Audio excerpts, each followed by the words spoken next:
শ্রমিক নেতা জনাব পিয়ারেস মিয়া, ওনাকে সংক্ষিপ্ত বক্তব্য রাখার জন্য অনুরোধ করছি। বিসমিল্লাহির রহমানির রহিম। সম্মানিত উপস্থিতি, আজকে মাঝি ও মানুষের হবিগঞ্জ, চুনারগঞ্জ, মাধবপুরের নয়নমণি সাইদুল হক সুমন সাহেবকে হত্যার হুমকির প্রতিবাদে আজকে মানববন্ধন। প্রিয় ভাইরা, আমি আপনাদের সাথে একটি কথা বলবো।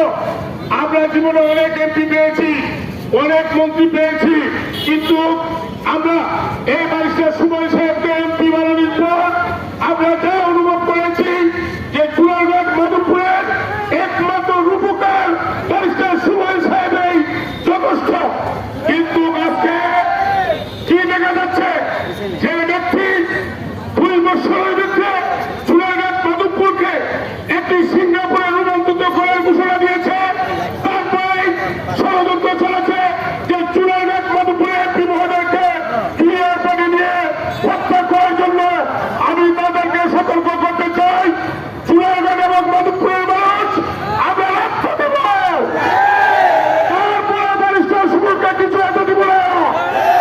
আমি একটা কথা বলতে চাই, আজকে প্রশাসনের অন্যতম কর্মকর্তা এলাকায় যারা এখানে উপস্থিত আছেন, আমাদের কলিজার টুকরা ব্যারিস্টার সুমন সাহেবকে রাষ্ট্রীয়ভাবে যাতে নিরাপত্তা দেওয়া হয় এবং যারা হুমকি দিয়েছে তাদেরকে আইনের মাধ্যমে তাদেরকে ছুটিত করে এই বাংলাদেশকে সন্ত্রাসমুক্ত করার জন্য এবং আমার ব্যারিস্টার সাইদুল হক সুমন এমপি সাহেবের নিরাপত্তার জন্য করার জন্য।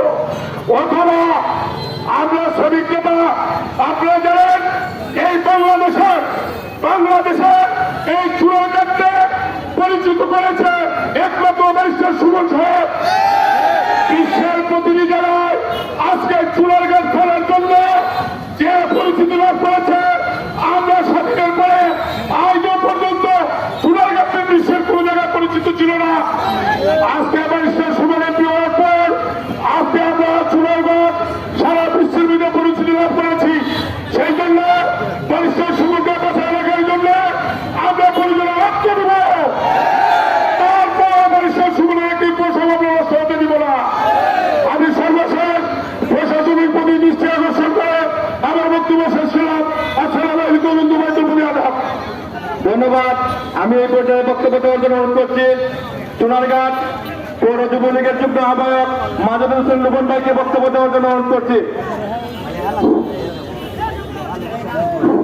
সম্মানিত চুনারঘাট উপজেলাবাসী, আপনারা একটু যারা মেইন মাঝখানে